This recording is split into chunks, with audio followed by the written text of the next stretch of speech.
Nikukaribishe, niko Shining Star Heaven Embassy. Leo tunaenda kuangalia ndoto. Unapoona wanyama wanakufukuza au wanyama wanakudhuru au wanyama wanakula, ina maana gani? Mnyama anaweza kutumika kama ishara ya kuonesha kitu hatari, kama wanakutendea kitu kisichofaa. Lakini pia mnyama anaweza kumwakilisha mtu. Sasa angalia ni wanyama wa kufugwa au wanyama wa porini. Kama ni wanyama wa kufugwa, ina maana ni wanyama ambao wenda ni watu wa karibu yako.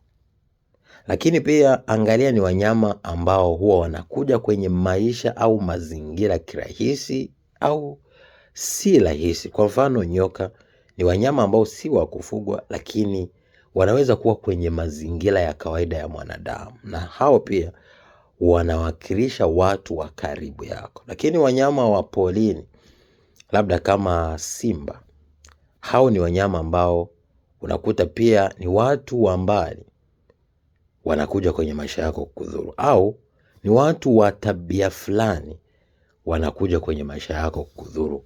Wanaweza kuwa wa mbali pia au wa karibu. Kwa hiyo moja kwa moja ukiona mnyama anakufukuza, ina maana jua wapo maadui. Sasa chunguza maisha yako, walikufukuza usifanye nini, au walikufukuza kuelekea wapi, au sababu gani za kufukuza. Na chunguza maisha yako, ni nini unakifanya, kwa nini maadui wamekukaribia, kwa nini wanakufikia, kwa nini wanataka kukudhuru. Kaa fanya tathmini, ni watu gani wa karibu ambao wamebadilika kwenye maisha yako.